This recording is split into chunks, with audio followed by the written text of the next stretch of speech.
I never forget to...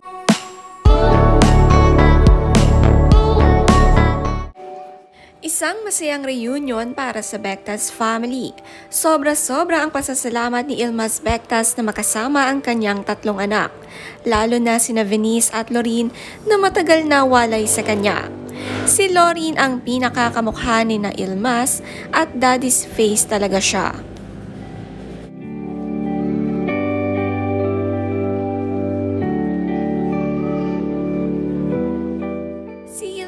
Bectas ay edad 44. Siya'y isang mapagmahal na ama.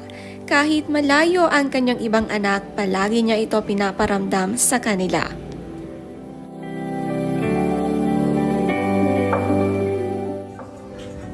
I never forget to... Sina Lorin at Ilknaz ay napaka-close agad sa isa't isa. Iba talaga ang magkadugo.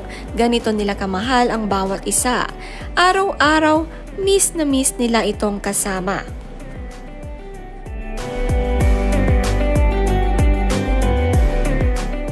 Dinala naman ni Tita Kestra ang kanyang mga pamangkin sa isang restaurant para sila'y makapagkwentuhan tungkol sa kanilang mga buhay.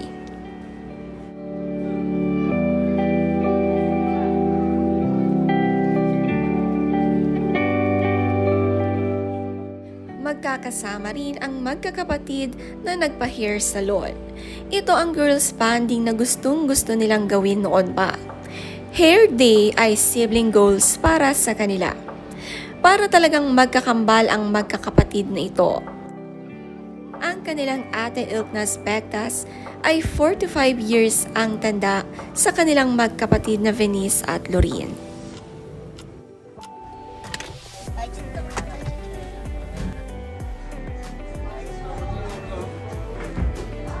Si Tita Kestra parang barkada lang ng Bectas sisters. Palagi rin siyang kasama ng magkakapatid sa kahit anong galaan nila.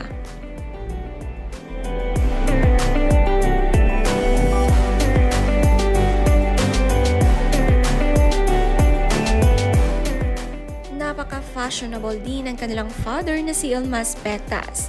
Siya ay isang businessman at isang prince sa Turkey. Mahusay na businessman rin si Ilmaz kaya very successful din ang kanyang mga company.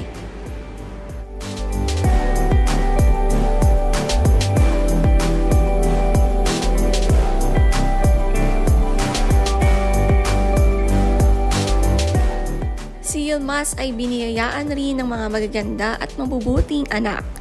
Napaka-humble nila sa isa't isa at kahit matagal silang hindi nakapag-usap, parang magka-close na agad sila sa unang pagkikita pa lamang.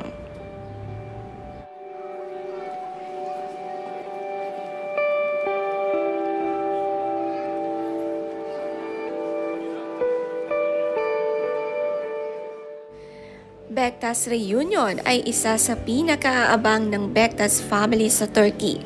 Kahit hindi naging maganda ang hiwalayan ni Rufa at Ilmaz, ay nangingibabaw ang pagmamahal nila sa kanilang mga anak.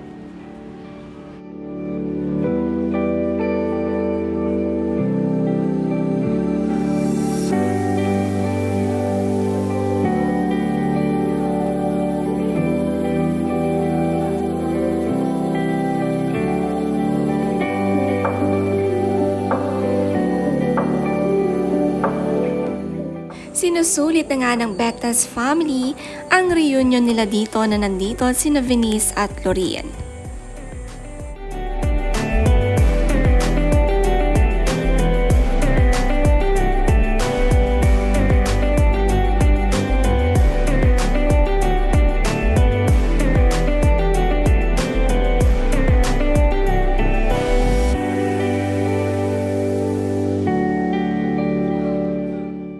Napakabait ni Mami Rufa at sobrang pure ng pagmamahal niya sa mga anak niya.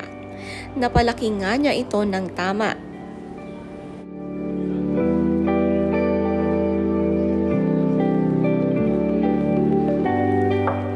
Si Ate Ilknaz at Teacher Lorin ay kakaiba rin ang closeness.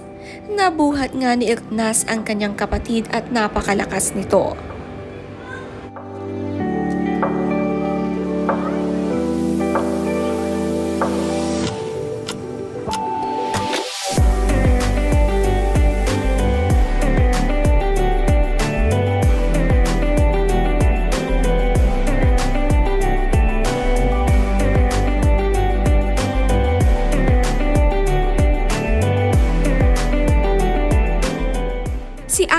Jonas ay very successful at siya'y focus sa kanilang art gallery, kung saan katatapos lang ng kanilang event, saktong-sakto ang pagdating ng kanyang dalawang kapatid.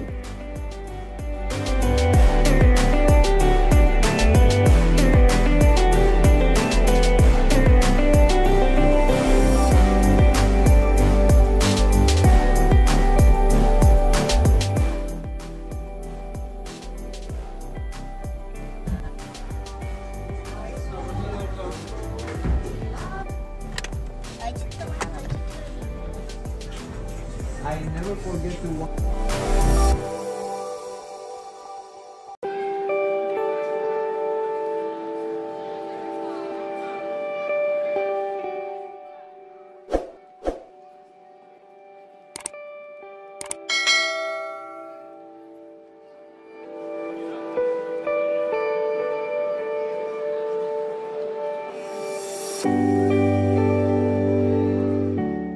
May mga pinsan na nga rin sina Lorene at Venice dito sa anak ng kanilang tita Kesra. Dalawang pinsan at nakita na rin nila ito first time. Marami nga silang relatives dito na ngayon lang nakita at nakasama. Kaya susulitin na ang kanilang bakasyon dito sa Turkey.